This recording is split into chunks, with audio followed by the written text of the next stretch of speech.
कारण इंग्रजांनी जे स्वातंत्र्य आपल्याला दिलं ना, जी सत्ता दिली ती सत्ता हस्तांतरित केली. मित्रांनो, हस्तांतरित कधी होते? एखादी गोष्ट हस्तांतरित कधी होते? खड्गबिना ढाल साबरमती संत तुने कर दिया कमाल, म्हणजे कशाने? चरख्याने. काय गंमत आहे की नाही मित्रांनो? म्हणजे अशा एका व्यक्तीला ह्यांनी हिरो बनवलं. जसं आता हा अभिजित दिपके कोक्रोच ईसाई बनवत राहिले, ख्रिश्चन बनवत राहिले. म्हणजे तुम्ही विचार करा, ते पूर्णपणे गेलेत का? नाही. आता त्यांच्यावरती आता आघात होतोय. FCRA कानून कायदा बिल त्याच्यावरती अमेंडमेंट करून त्याच्यामध्ये दुरुस्ती करून ते बिल जेवढी सादर होईल, मग तो नक्सली असो किंवा माओवादी असो किंवा आतंकी असो, असे बुद्धी भ्रष्टाचारी इथे वावरत आहेत. नक्सली जे नरेंद्र मोदीजीने त्या लाल किल्ल्याच्या प्राचीवरून त्यांचं संबोधन केलं. काय संबोधन केलं? जरा कमेंट बॉक्समध्ये लिहा.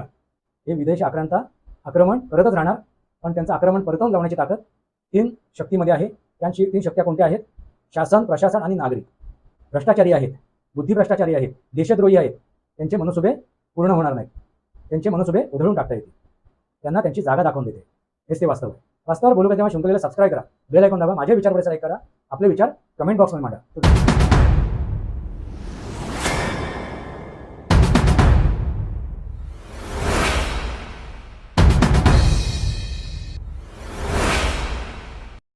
नमस्कार मित्रांनो, वंदे मातरम. वास्तवावरती बोलू का शृंखलेमध्ये पुन्हा एकदा आपलं स्वागत. मी आपला मित्र राजेश वासंती साबाजी क्लोज. मित्रांनो, आपण स्वातंत्र्य झालो आहोत का? आपल्याला स्वातंत्र्य मिळालं आहे का? तुम्ही म्हणाल आताच आपण नुकतंच 15 ऑगस्टला स्वातंत्र्य दिन साजरा केला. मित्रांनो, पण माझ्यासमोर एक प्रश्न पडलेला आहे की आपण खरोखरच स्वातंत्र्य झालो आहे का? मी असं का म्हणतोय? कारण इंग्रजांनी जे स्वातंत्र्य आपल्याला दिलं ना, जी सत्ता दिली ती सत्ता हस्तांतरित केली. मित्रांनो, हस्तांतरित कधी होते? एखादी गोष्ट हस्तांतरित कधी होते आणि कोण करतो, कधी करतो, कसं करतो, हेच आज आपल्याला समजून घ्यायचं आहे. मित्रांनो, सत्ता हस्तांतरित करणं म्हणजे सत्ता एखाद्याने आपल्याकडून दुसऱ्याकडे सुपूर्द केली. पण ज्यावेळी तो सुपूर्द करतो, देतो, आपल्याला बहाल करतो, त्यावेळी तो काहीतरी टर्म कंडिशन आपले ठेवतो. अशीच देऊन टाकतो, तर तुला दिला, आता तू सांभाळ, तू बघ.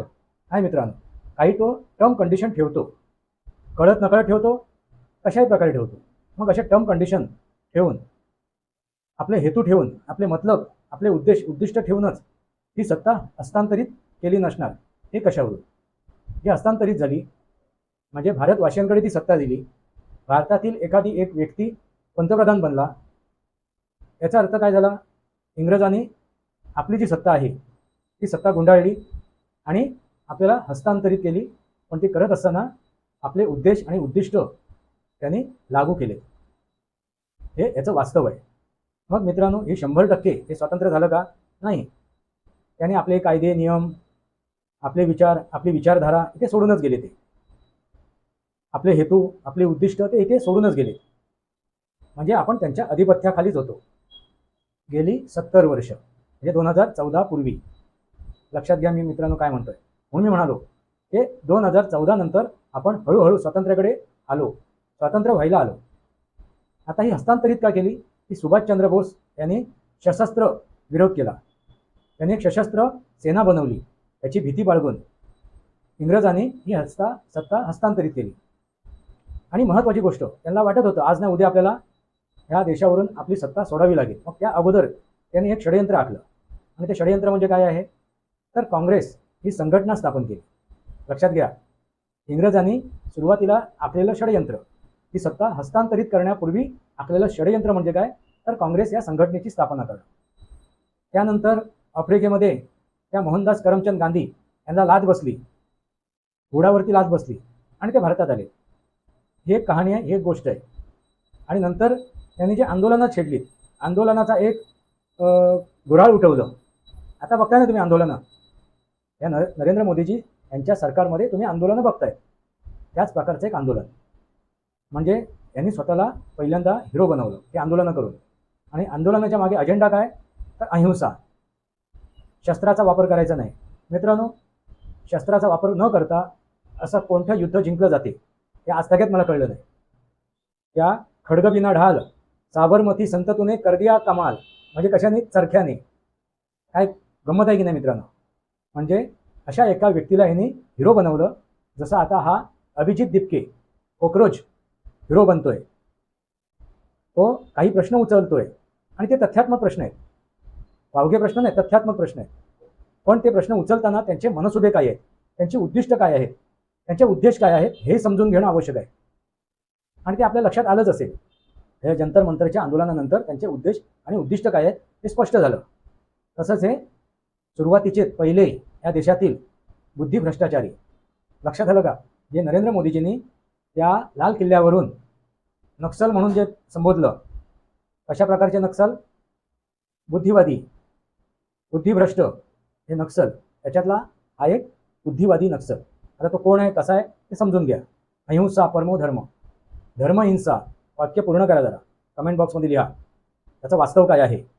परत रघुपती राघव राजाराम, पतित पावन सीताराम, त्याच्या पुढे काय, ईश्वर अल्लाह तेरो नाम, नक्की ते आहे का, ती प्रार्थना वास्तवात काय आहे, तिचं वास्तविक स्वरूप काय आहे, जरा कमेंट बॉक्समध्ये लिहा, गुगलवर जाऊन सर्च करा. आणि ह्या माझ्या डिस्क्रिप्शन बॉक्समध्ये सुद्धा मी ती टाकलेली आहे, ही पूर्ण प्रार्थना.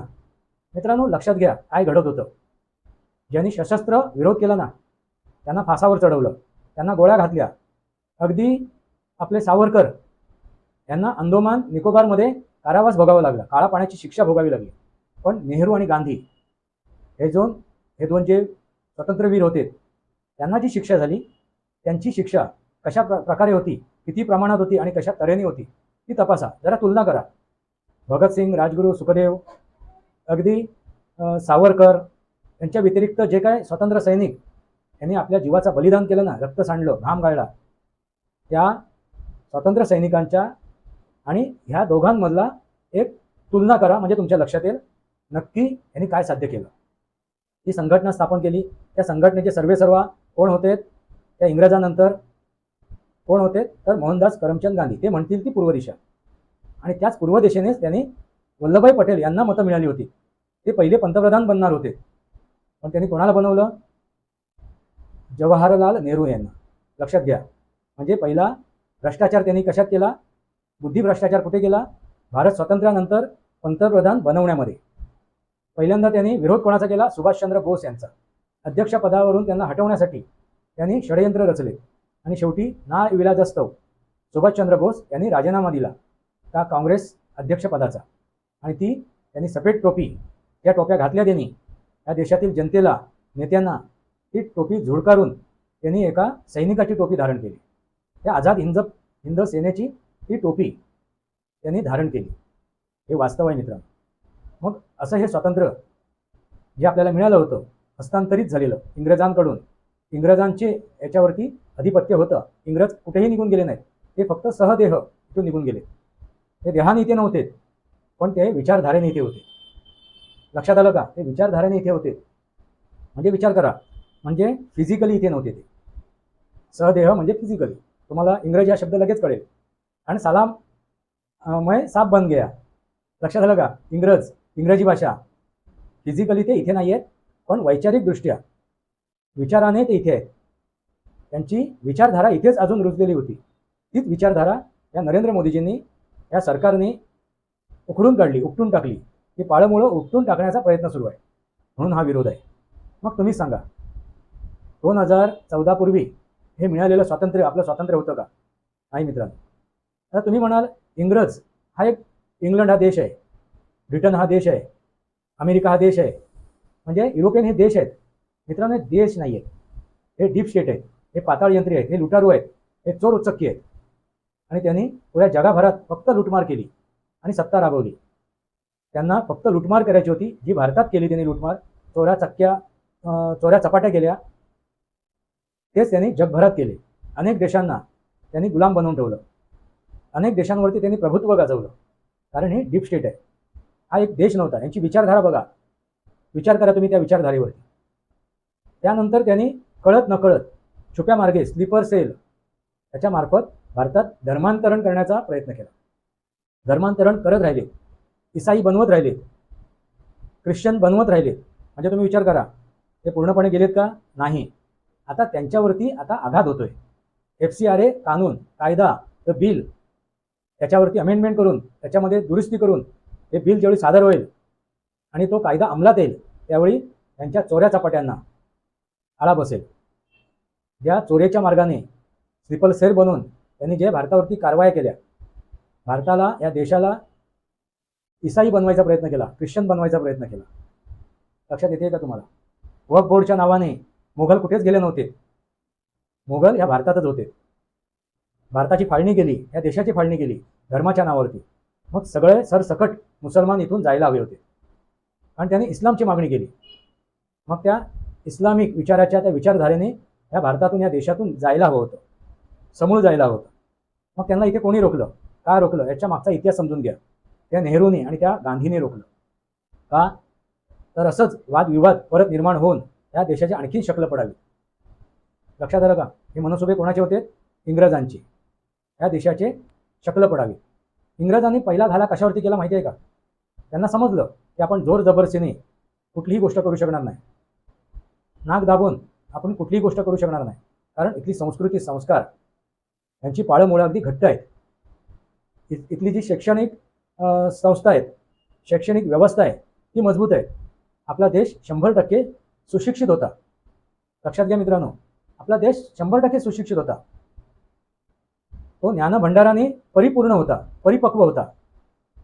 मग आपण अशिक्षित का झालो?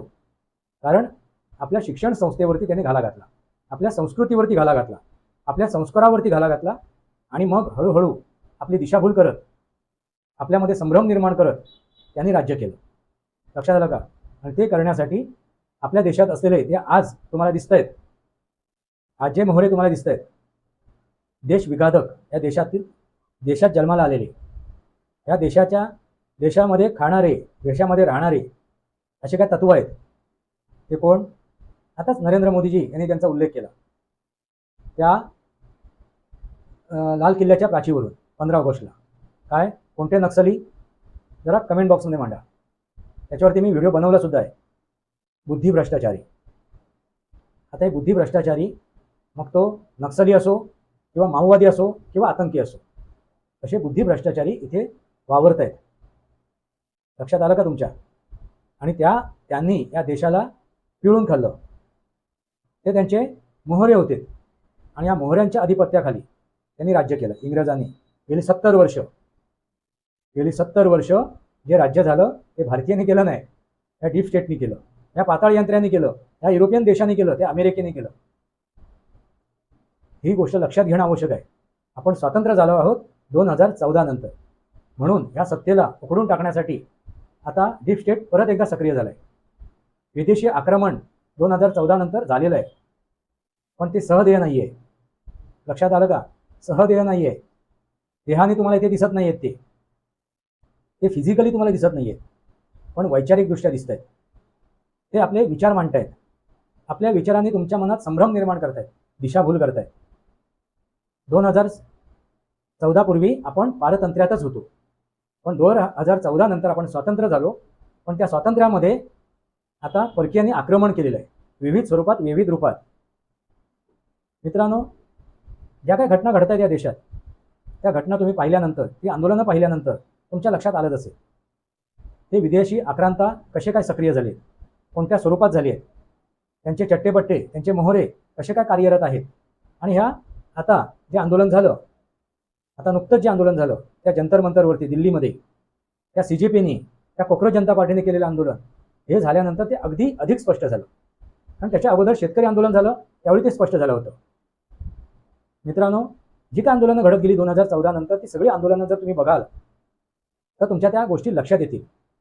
नरेंद्र मोदीजी जे गुजरातचे मुख्यमंत्री होते, त्यावेळी सुद्धा जे पाटीदार आंदोलन झालं, त्यावेळी सुद्धा हेच मनसुबे होते. त्यावेळी केंद्रामध्ये भारतीय जनता पार्टीचं सरकार नव्हतं, पण नरेंद्र मोदीजी तिथे मुख्यमंत्री होते. पण पाटीदार आंदोलन झालं, त्यावेळी त्या आंदोलनाचे सूत्र कोण चालवत होते? मित्रांनो, डीप स्टेट, विदेशी आक्रांता. आपण म्हणतोय आता आपण मुक्त झालो, आपण स्वतंत्र झालो. नाही मित्रांनो, अजूनही ती विचारधारा जिवंत आहे, त्याची पाळंमुळं अजूनही रुजलेली आहेत. ती उखडून टाकणं आवश्यक आहे. ती मुळासकट ती उखडून टाकणं आवश्यक आहे. आणि ते फक्त नरेंद्र मोदी नाही करू शकत, फक्त हे सरकार नाही करू शकत. त्यासाठी त्रिवेणी संगम आवश्यक आहे. म्हणजे शासन, प्रशासन आणि नागरिक यांचं त्रिवेणी संगम आवश्यक आहे. या संगमातूनच आपण ते विषारी पाळंमुळं उखडून टाकू शकतो. काँग्रेस हे गवत आहे ना, हे जेवढी शेतात उगवते त्यावेळी ते उखडून टाकलं जाते. नाव पण बघा त्यांनी त्यावेळी दिलेलं, काँग्रेस. लक्षात आलं का? आणि त्या काँग्रेस या गवताला आपण शेतकरी उखडून टाकतो, कारण तो शेत खातो. जे पीक पेरलंय ते खातो, ते गवत. तसाच हे काँग्रेस हा पक्ष, ही संघटना आपल्या देशाला आतून पोखरत होती, खात होती. कारण त्यांची स्थापना करणारा हा इंग्रजच होता. ते इथे सहदेह असताना, फिजिकली असताना ते करू शकले नाहीत, तर त्यांना आपले मनसुबे पश्चात सुद्धा पूर्ण करायचे होते, स्वतःच्या पश्चात, म्हणजे इथून गेल्यानंतर सुद्धा. म्हणून इथे त्यांनी असे काय विषारी काटे रुजवलेत, विषारी पेरणी केली. आणि ही पेरणी आजची, कालची, परवाची नाही मित्रांनो, पूर्वीपासून आहे. म्हणूनच या देशावरती या इंग्रजांनी, मोगलांनी, डचांनी, या पोर्तुगीजांनी किंवा जे काही विदेशी आक्रांत आले यांनी राज्य केलं. ते मुठभरच होते, पण सुखभर या देशातील जनतेवरती राज्य करण्याचं कारण का, तर हे नक्सली, जे नरेंद्र मोदीजीने त्या लाल किल्ल्याच्या प्राचीवरून त्यांचं संबोधन केलं. काय संबोधन केलं जरा कमेंट बॉक्समध्ये लिहा. त्यांना मी काय म्हणतो, बुद्धिभ्रष्टाचारी, बुद्धिभ्रष्टाचार. त्यांचा उद्देश एकच आहे, स्वमतलब, स्वतःचा मतलब, स्वतःचा स्वार्थ, स्वतःचं राजकीय भवितव्य, याच्या पलीकडे यांचा राष्ट्राशी, देशाशी, समाजाशी काही लेणं देणं नाहीये. आणि हे आता स्पष्ट झालेलं आहे. त्यामुळे जागे व्हा, मतदार राजा जागा हो. असं का म्हणतोय, कारण ही लोकशाही आहे, हे लोकतंत्र आहे. कारण लोकतंत्राचा, ह्या लोकशाहीचा राजा कोण आहे, तर मतदार राजा आहे. आणि ते पश्चिम बंगालमधील मतदार राजाने ते दाखवून दिलंय. तो जागा झाला. तो गेल्या 15 वर्ष किंवा त्याच्या अगोदरचे 30 वर्ष, म्हणजे काँग्रेस, त्याच्यानंतर CPM, त्याच्यानंतर तृणमूल काँग्रेस, त्यावेळी तो झोपला होता, तो जागा झाला. आणि त्यांनी करिश्मा दाखवला. आणि भूतो ना भविष्यतो असा एक अभूतपूर्व बदल घडवून दाखवला.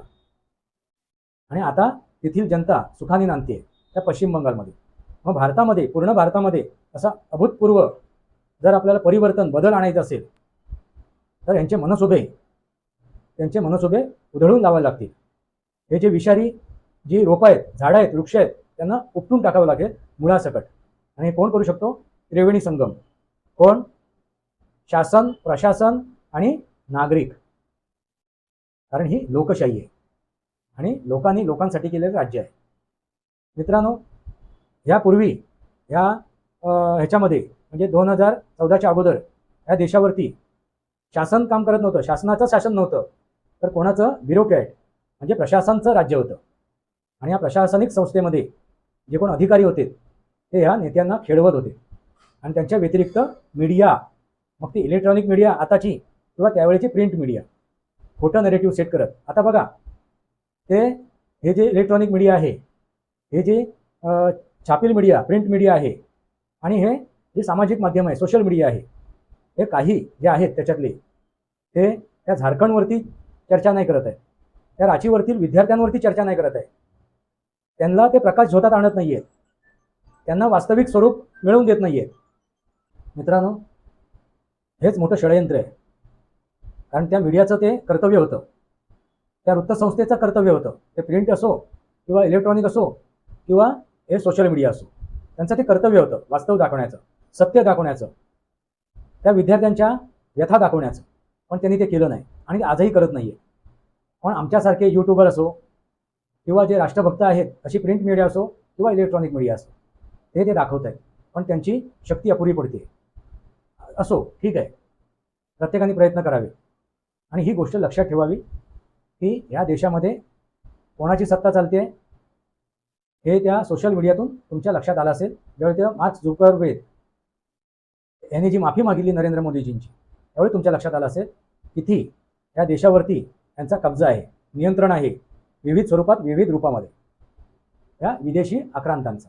हे विदेशी आक्रमण करतच राहणार, पण त्यांचं आक्रमण परतवून लावण्याची ताकद 3 शक्तीमध्ये आहे. त्या 3 शक्त्या कोणत्या आहेत, शासन, प्रशासन आणि नागरिक.